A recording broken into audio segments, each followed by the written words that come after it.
नमस्कार, मैं हूं रेणु देवड़ा। आइए नजर डालते हैं शहर की गतिविधियों पर। उज्जैन जिले में बगैर अनुमति के चल रहे 2 बायोडीजल पंप सील कर प्रकरण दर्ज किया गया है।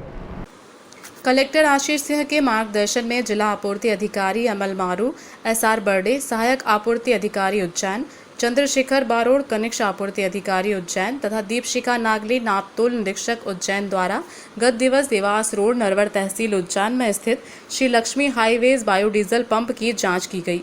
जांच के दौरान बायोडीजल पंप में टैंक लॉरी क्रमांक MP11H0171 से अमानक स्तर का बायोडीजल प्रदाय किया जा रहा था।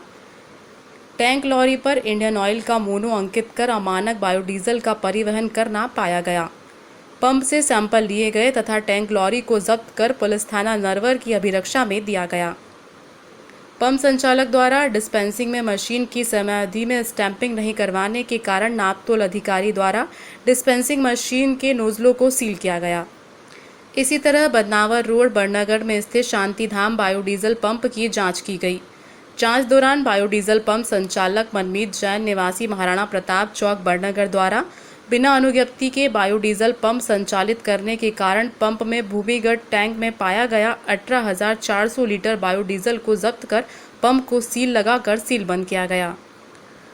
उक्त दोनों बायोडीजल पंप के संचालक के विरुद्ध आवश्यक वस्तु अधिनियम 1955 की धारा 3/7 के अंतर्गत प्रकरण निर्मित किया गया है। नीलगंगा पुलिस ने गश्त के दौरान मारुति अल्टो कार से ले जाई जा रही 13 पेटी अवैध शराब पकड़ी।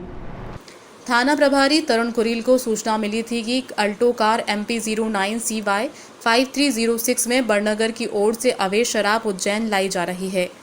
थाना नीलगंगा पुलिस ने बड़नगर बाईपास रोड पर दाऊदखेड़ी के पास कार रोकी। एक व्यक्ति कार से उतरकर खेतों में भाग गया। कार चलाने वाले अर्जुन कहार निवासी जयसिंहपुरा को गिरफ्तार किया। कार में रखी 13 पेटी अवैध शराब, प्लेन देशी शराब जब्त की। कुल 117 लीटर शराब, कीमत 55,250 रुपये और अल्टो कार की कीमत 2.5 लाख रुपये जब्त की गई। फरार आरोपी विज्जू सेनी की तलाश की जा रही है। अप्राकृतिक कृत्य के मामले में आरोपी को जिला न्यायालय ने 5 वर्ष के कठोर कारावास की सजा सुनाई है। उज्जैन जिला न्यायालय ने शनिवार शाम को एक महत्वपूर्ण फैसला सुनाया। नवम अपर सत्र न्यायाधीश अंबुज पांडे ने यह फैसला अप्राकृतिक कृत्य अपराध के मामले में सुनाया है। न्यायालय के ADPO मुकेश कन्हारे ने जानकारी देते हुए बताया कि घटना 18 मई 2019 की है। फरियादी के माता पिता ने पुलिस को सूचना दी कि आरोपी दारा सिंह ने उनके पुत्र के साथ मारपीट कर अप्राकृतिक कृत्य किया है। मामले में पुलिस ने केस दर्ज कर न्यायालय में चालान पेश किया। शनिवार को न्यायाधीश ने आरोपी को दोषी मानते हुए धारा 377 में 5 वर्ष का कारावास और धारा 323 में 1 वर्ष की सजा सुनाई है। न्यायालय श्रीमान अंबुज पांडे, नवम अपर सत्र न्यायाधीश महोदय, जिला उज्जैन के न्यायालय द्वारा आरोपी दारा सिंह पिता बाबूलाल को भारतीय दंड संहिता की धारा 377 में 5 वर्ष के कठोर कारावास तथा धारा 323 में 1 वर्ष के कठोर कारावास से दंडित किया गया।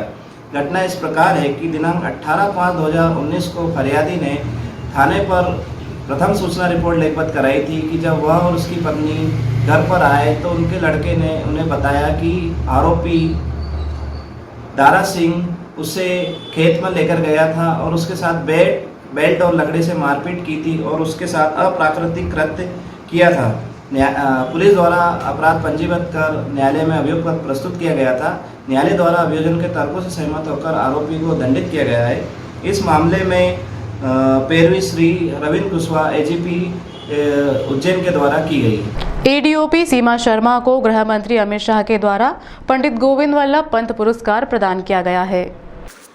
पुलिस अनुसंधान एवं विकास ब्यूरो मुख्यालय नई दिल्ली के ऑडिटोरियम में आयोजित समारोह में गृह मंत्री अमित शाह ने सीमा शर्मा, सहायक जिला लोक अभियोजना अधिकारी को उनके द्वारा लिखी गई पुस्तक पॉक्सो 1 दृढ़ अनुसंधान एवं विचारण के लिए देश का प्रतिष्ठित पंडित गोविंद वल्लभ पंत पुरस्कार वर्ष 2020-21 के लिए प्रदान किया। यह पुरस्कार पुलिस अनुसंधान एवं विकास ब्यूरो, गृह मंत्रालय, भारत सरकार द्वारा पुलिस न्यायिक विज्ञान, अपराध शास्त्र, पुलिस प्रशासन एवं पुलिस से संबंधित विषयों पर हिंदी में पुस्तकें लेख करने के लिए प्रदान किया जाता है। इस पुरस्कार स्वरूप प्रशस्ति पत्र एवं 15,000 रुपये की राशि प्रदान की गई।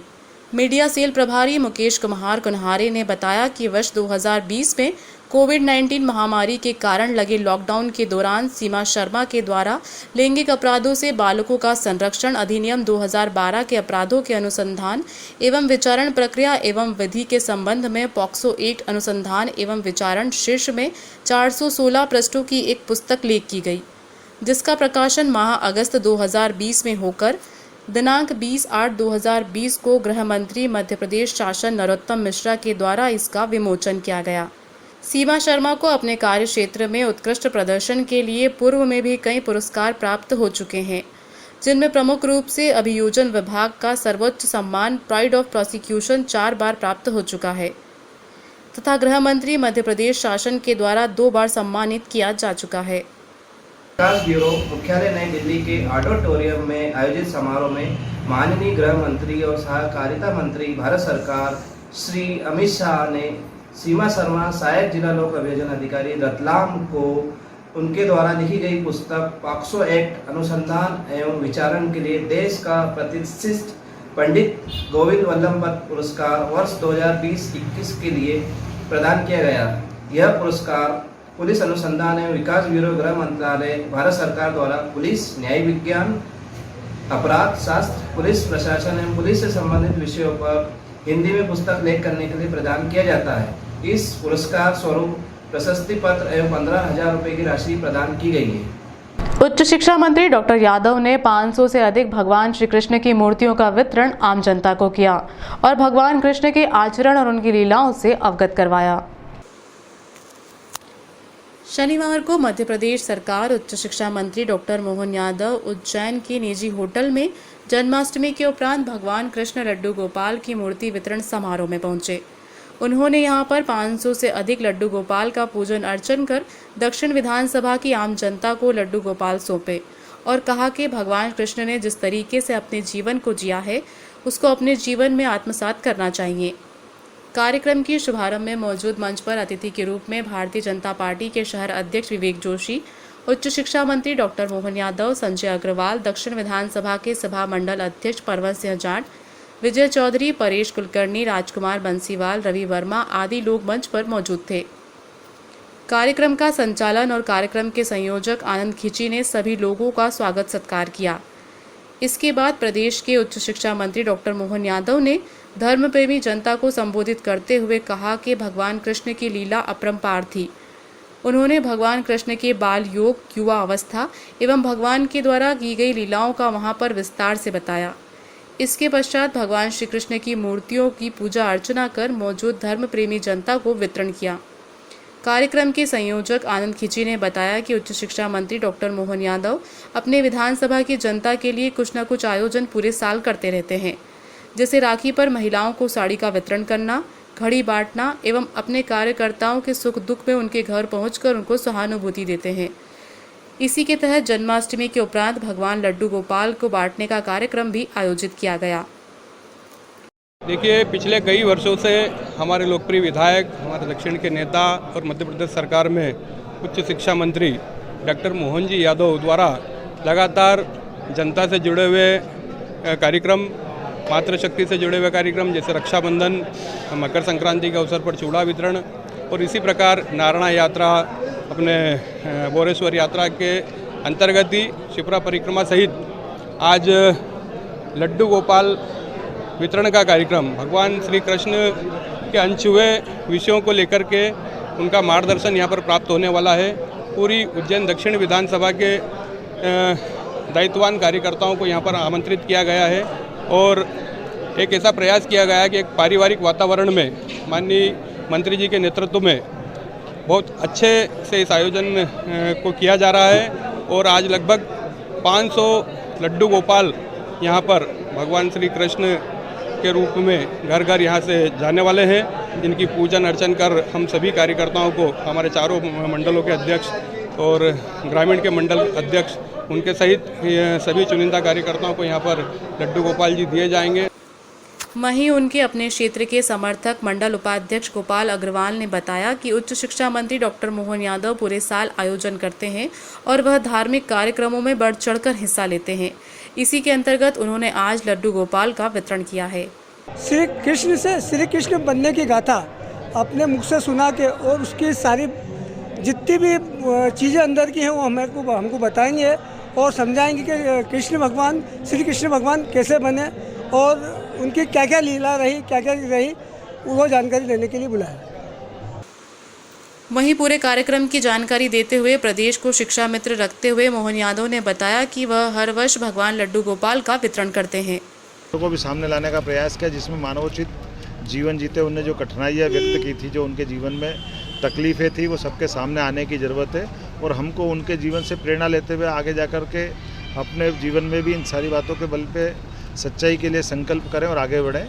साथ ही साथ घर घर लड्डू गोपाल वितरण किया गया, जिसके माध्यम से भगवान स्वयं पूजा पाठ के बाद दिए गए, ताकि लोग अपने घर में पूजा पाठ करें और भगवान कृष्ण को आदर्श मान करके शेष जीवन में उनको मानवचित गुण का। उज्जैन दक्षिण ग्रामीण क्षेत्र में पेयजल आपूर्ति के लिए मंत्री डॉक्टर मोहन यादव ने विधायक निधि से 30 टैंकर वितरित किए। उज्जैन दक्षिण विधानसभा क्षेत्र में आने वाली पानी की परेशानी की समस्या से निपटने के लिए प्रदेश के उच्च शिक्षा मंत्री डॉक्टर मोहन यादव ने शनिवार को अपने विधायक निधि से 30 टैंकरों का वितरण किया। इस दौरान उन्होंने ट्रैक्टर से टैंकर को चलाकर इसका विधिवत शुभारंभ भी किया। इस वर्ष सितंबर आधा बीत जाने के बाद भी पानी नहीं गिरने से पानी की परेशानी समस्या से निजात दिलाने के लिए उज्जैन दक्षिण विधानसभा के ग्रामीण क्षेत्रों में आम जनता को पानी की परेशानी ना हो, इसके लिए ग्रामीण जनता के कहने पर उच्च शिक्षा मंत्री डॉक्टर मोहन यादव ने 30 टैंकरों का वितरण किया।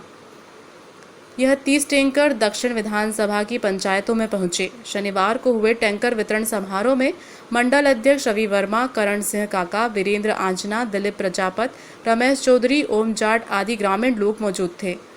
उच्च शिक्षा मंत्री डॉक्टर मोहन यादव ने टैंकर संचालकों को माला पहनाकर टैंकर सुपुर्द किए। जनपद उपाध्यक्ष भारतीय जनता पार्टी के ग्रामीण मंडल उपाध्यक्ष रवि वर्मा ने बताया कि प्रदेश के उच्च शिक्षा मंत्री अपने दक्षिण ग्रामीण विधानसभा के समस्त ग्रामवासियों की चिंता हमेशा से पालते हैं और आने वाले दिनों में पानी की समस्या से आम जनता को ना जूझना पड़े, इसके लिए उन्होंने अपनी विधायक निधि से 30 से अधिक टैंकरों का वितरण किया है। वह पूरी दक्षिण ग्रामीण विधानसभा की ओर से उनका आभार व्यक्त करते हैं। उच्च शिक्षा मंत्री डॉक्टर मोहन यादव जी की जो विचार और जो सोच है, उसके आधार पर कृष्ण के जीवन के ऊपर सभी को मार्गदर्शित उनके विचार होंगे और उसी उपलक्ष्य में हमने सोचा कि इतना बड़ा कार्यक्रम हो रहा है तो ग्रामीणों को जो टैंकर वितरण बहुत दिनों से लंबित था, तो वो भी सभी कार्यकर्ताओं को बुलाकर भाजपा के ग्रामीण कार्यकर्ताओं को टैंकर वितरण का कार्यक्रम रखा गया है।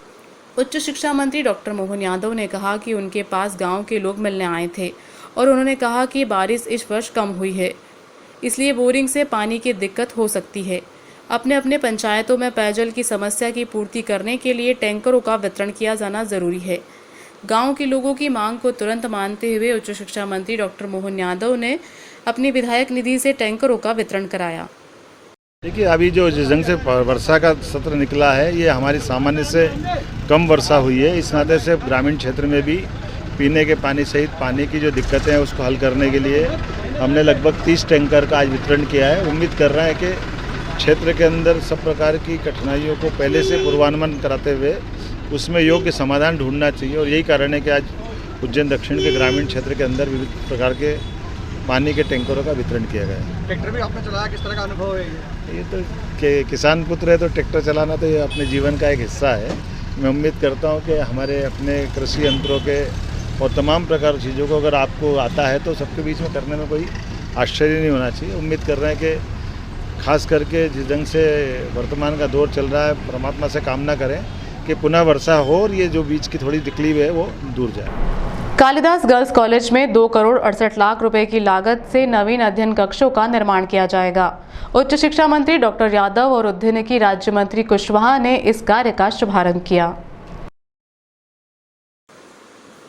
उच्च शिक्षा मंत्री डॉक्टर मोहन यादव एवं उद्यानिकी, खाद्य प्रसंस्करण एवं नर्मदा घाटी विकास राज्य मंत्री बहादुर सिंह कुशवाहा ने शासकीय कालिदास कन्या स्नातकोत्तर अग्रणी महाविद्यालय में 2 करोड़ 68 लाख रुपए की लागत से नवीन अध्ययन कक्षों के निर्माण हेतु शनिवार 4 सितंबर को भूमि पूजन किया।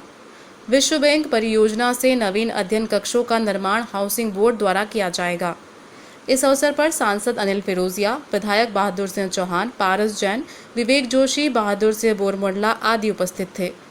भूमि पूजन कार्यक्रम के प्रारंभ में विधिवत पूजन अर्चन किया। संस्था की प्राचार्य वंदना गुप्ता ने अतिथियों का पुष्पहारों से स्वागत किया।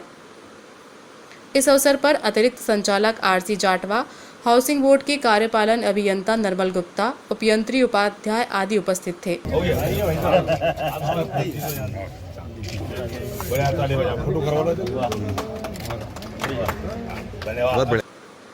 भूमि पूजन कार्यक्रम के अवसर पर उच्च शिक्षा मंत्री डॉक्टर मोहन यादव ने कहा कि प्रदेश में उच्च शिक्षा के क्षेत्र में विकास के साथ साथ नवीन विषयों को खोलने का कार्य किया है। महाविद्यालयों में आने वाले समय में और बेहतर विकास के कार्य कर शिक्षा को बढ़ावा मिलेगा। और ये जो साइट सजाएंगे इस व्यवस्था से कोई लेना देना उनका नहीं था, लेकिन काल के प्रभाव में लोगों से मिलने जुलने में संपर्क आया, उज्जैन में उन पे कृपा हुई। तो एक व्यक्ति जिसके बारे में कहते थे कि जैसे किसी को उपमा देते ना कि जिस डाल पर बैठे उसको काटो, तो ये एक उपमा थी उनके लिए, ये एक जैसे काल, लेकिन उनके जीवन की एक घटना थी, उस घटना ने उनका जीवन बदल दिया। इस अवसर पर उद्यानिकी राज्य मंत्री भारत सिंह कुशवाहा ने कहा कि मन में कोई काम करने की चाह होती है तो निश्चित ही राह मिल जाती है। उच्च शिक्षा के क्षेत्र में बहुत बढ़िया कार्य हो रहे हैं। अच्छे काम के लिए सबको बधाई। उन्होंने कहा कि महाविद्यालयों के परिसरों में उद्यानिकी विभाग से जो भी मदद लेंगे उन्हें हर संभव मदद की जाएगी। इस अवसर पर मैं विद्यालय परिवार के सभी सदस्यों को बहुत बहुत बधाई देना चाहूँगा और उच्च शिक्षा मंत्री जी का मैं हृदय से आभार भी व्यक्त करना चाहूँगा। लेकिन मन में जब कोई काम की चाह होती है तो राहत तो निकल ही आती है। डॉक्टर यहाँ रुकते हैं एक ब्रेक के लिए। खबरें लगातार जारी है। Hargobind health care centre doctor Manoj Kumar Agarwal द्वारा आविष्कारित आयुर्वेदिक दवाएं जैसे शुगर, गठिया, सफेद दाग जैसी बीमारियों का उपचार किया जाता है। शुगर की दवा में अंग्रेजी दवा तथा इंसुलिन पहले दिन से बंद कर दी जाती है। कई पेशेंट्स की शुगर खत्म भी हो जाती है, मगर इसकी कोई गारंटी नहीं ली जाती। शुगर को कंट्रोल में रखती है। शुगर की दवा आजीवन चलती है। शुगर की आयुर्वेदिक दवा में आलू, चावल, खटाई एवं मीठे का परहेज आवश्यक है। शुगर की दवा यूएसए, कनाडा के लैब से टेस्टेड है और देश विदेश में भी भेजी जाती है। इस आयुर्वेदिक दवा का किसी भी प्रकार का साइड इफेक्ट नहीं है और मात्र 3 से 4 दिनों में इस आयुर्वेदिक दवा से मरीज को फायदा मिलता है। इसके अलावा किडनी, लीवर, अस्थमा, माइग्रेन, मोटापा, वजन बढ़ना, चेहरे की सुंदरता, बालों का झड़ना, लकवा, सेक्स समस्या, शराब छुड़वाना और साइटिका जैसी बीमारियों का इलाज भी होता है। अगर आप भी ऐसी किसी बीमारी से परेशान हैं तो याद रखिए हमारा पता, Hargobind health care centre, NZ8 Shubham corporate, पहली मंजिल, सपना संगीता के पास, इंडसइंड बैंक के ऊपर, इंदौर।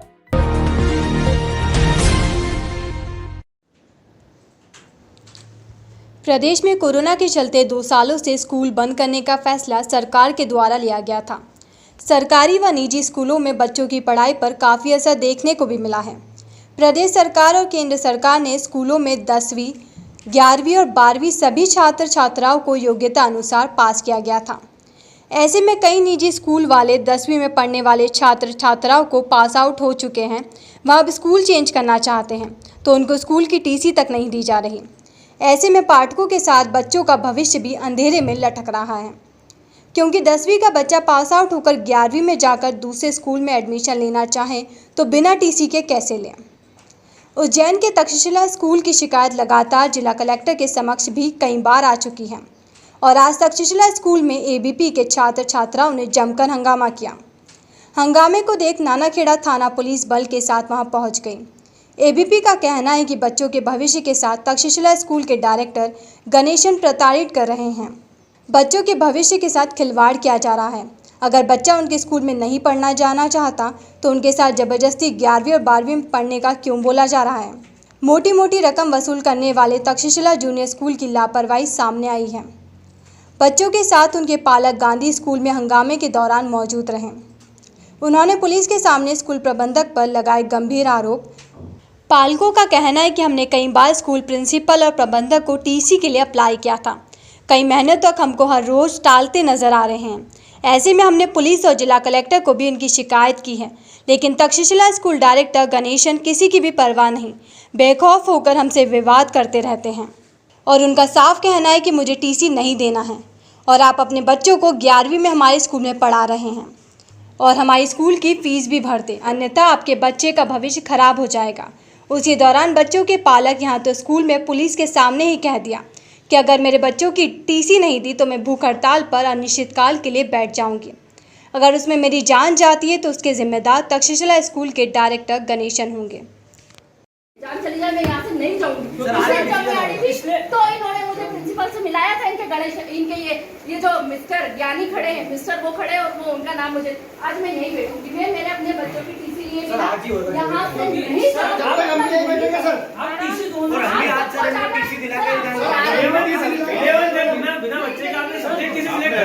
11 अगस्त को भी मैं डीओ मैडम का मेल लेके आई।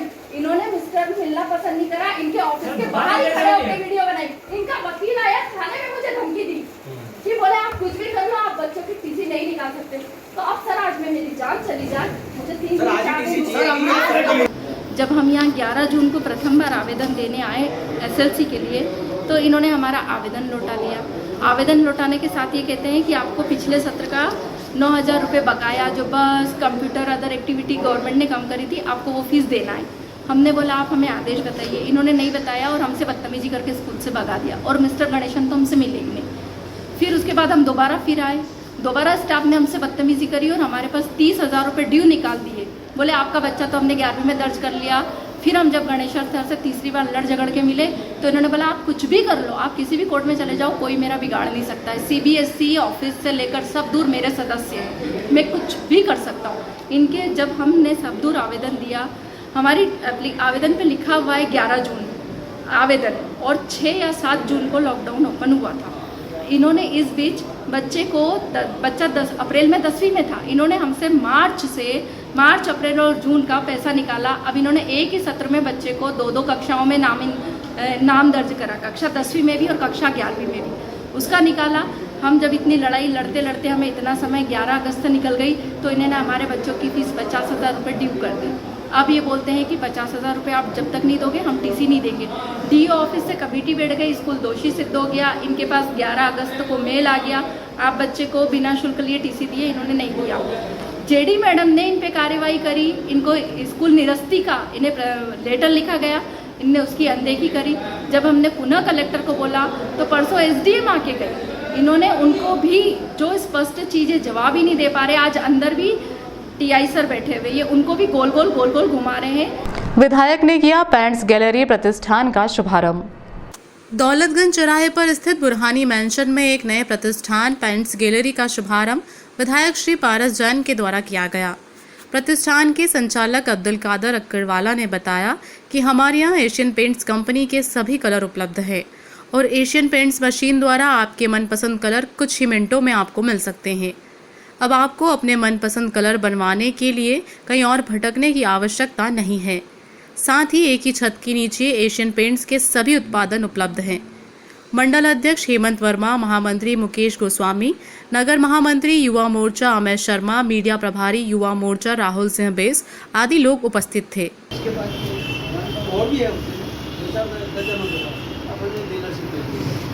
अक्कड़ सेठ एक ऐसी फैमिली है जो पहले किसी ज़माने में आड़त का काम करते, जिसके बाद आजकल अब कलर पे आ गए। इनको चूल्हे के नाम से जाना जाता है। दौलतगंज के सामने भी एक चूल्हे की दुकान है, जो यदि दिवाली के बाद कहीं चूना नहीं मिले तो वो यहाँ उठ जाता है। तो ऐसे ही पेंट की आपने एक एजेंसी ली है पूरे ज़िले की। मैं कहता हूँ कि बहुत अच्छा काम किया है। इनको मेरी ओर से बहुत बहुत बधाई, बहुत बहुत शुभकामनाएँ। और उज्जैन की जनता से भी निवेदन करता हूँ कि नई दुकान खुली है, आइए कलर लीजिए और दिवाली में अपने अपने मकानों पर कलर कराइए। को हमारे अक्कड़वाला परिवार की ओर से एक सौगात दी गई है। एशियन पेंट के नाम से, पेंट्स गैलरी के नाम से एशियन पेंट की एजेंसी हमारे द्वारा ली गई है। और वैसे तो कलर से हमारी परिवार का नाता रहा है, चूना होने का बहुत पैट्रक हमारा बिजनेस रहा है, परंतु उसी कड़ी को आगे बढ़ाते हुए आज एशियन पेंट का काम हमने चालू किया है। एक ही छत के नीचे एशियन पेंट की पूरी रेंज आपके हमारे यहाँ अवेलेबल है, वो भी बहुत रिजनेबल भाव में, और जो हमसे ज़्यादा से ज़्यादा सेवा होगी हम लोगों की करेंगे। वसूली तहसीलदार पूर्णिमा सिंघी ने बैंक वसूली कार्यवाही की प्रक्रिया से बैंकर्स को अवगत करवाया। जनपद पंचायत में बैंक ऑफ इंडिया के अग्रणी जिला प्रबंधक की अध्यक्षता में ब्लॉक लेवल बैंकर्स की मीटिंग का आयोजन किया गया, जिसमें 50 से अधिक बैंक शाखाओं के प्रबंधकों ने भाग लिया। भारत सरकार और मध्य प्रदेश सरकार की योजनाओं की समीक्षाओं और लक्ष्यों को लेकर बैंक ऑफ इंडिया के अग्रणी जिला प्रबंधक नोडल अधिकारियों से सरकार की योजनाओं की जानकारी दी। वसूली तहसीलदार पूर्णिमा सिंघी ने बैंकों को वसूली कार्यवाही में प्रशासन का पूर्ण सहयोग का आश्वासन दिया। इस अवसर पर राजेश रमणी द्वारा भी ब्रिक्स पोर्टल को आसानी से संचालित करने की बारीकियों पर प्रकाश डाला तथा बैंकर्स द्वारा पोर्टल संबंधी प्रश्नों का समाधान भी किया। बैंक रिकवरी का काम मेरे पास में है, तो अभी बैंकर्स के संबंध में जो भी इनसे चर्चा करने के लिए आरआरसी के संबंध में जो फॉलो इनके द्वारा दायर की जाती हैं, तो थोड़ा सा उनको मार्गदर्शन दिया गया, थोड़ा उनका फीडबैक लिया गया, कोई दिक्कतें तो नहीं आ रही हैं, तो अच्छी वसूली हो सके इसके लिए मीटिंग में आज मैंने बातचीत की थी। कितने बैंक है उसमें शामिल होंगे? पूरे जितने भी नेशनलाइज्ड बैंक हैं, प्राइवेट बैंक हैं, सभी रिकवरी में शामिल हैं, और ऑनलाइन जो है वो आरआरसी फाइल करके और आगे की प्रक्रिया की जाती है। क्या कोई टारगेट दिया जाता है कि इसकी रिकवरी करना ज़रूरी है? ये टारगेट बैंक्स को दिया जाता है, और बाकी जो भी बैंक्स अप्रोच करती हैं, आरआरसी फाइल करती हैं, हम लोग उसमें रिकवरी का काम करते हैं।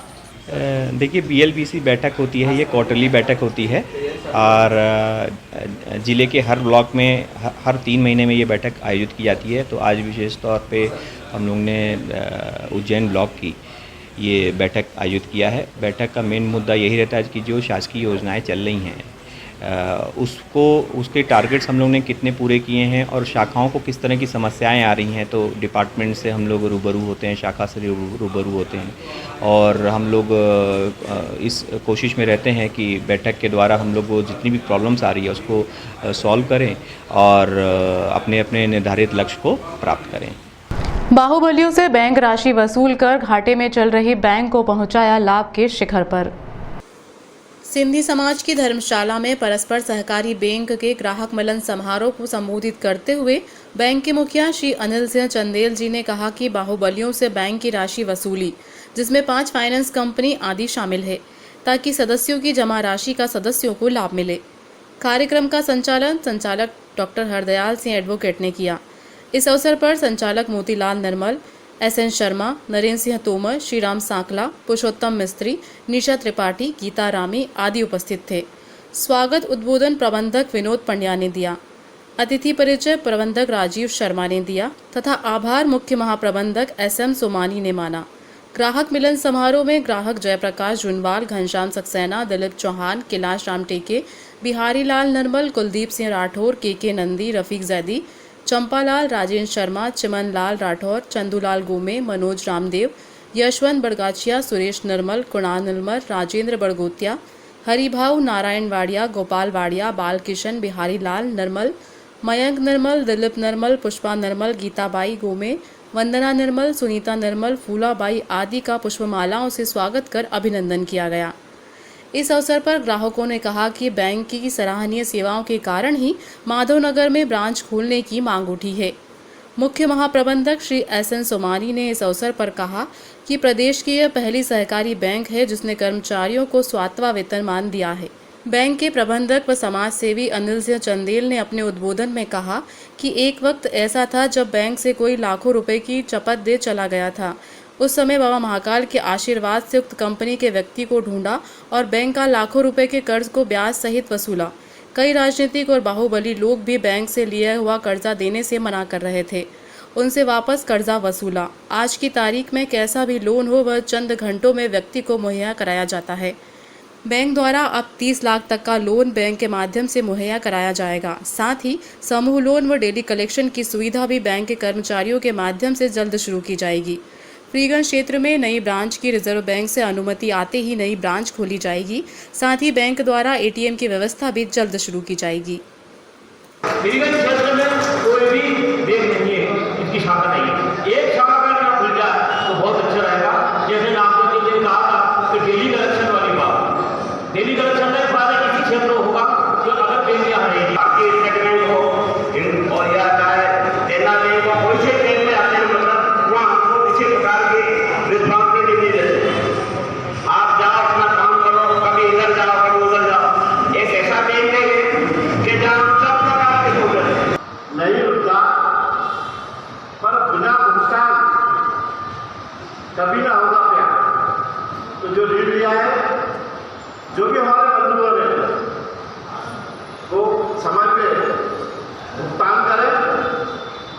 सहकारिता का हम सही हो जाएंगे। हजारों मकान, मैं गर्व के साथ ये कहता हूँ कि आज हजारों मकान, एक नहीं, चाहे शहर की कोई गली मोहल्ला, चाहे वो पास कॉलोनी हो, चाहे गरीब बस्ती हो, कोई सा भी एरिया हो, परस्पर बैंक की मदद से उनकी छतें लगी हैं, मकान बने हैं। हजारों लड़कियों के हाथ पीले हुए हैं और हजारों से भी ज़्यादा लोग साहूकारों के चंगुल से मुक्त हुए। मैं इसी मोहल्ले की बात कर रहा हूँ, सिंधी कॉलोनी के पास में कोई। फिलहाल इस अंक में इतना ही। अगले अंक में आपसे फिर मुलाकात होगी। नमस्कार।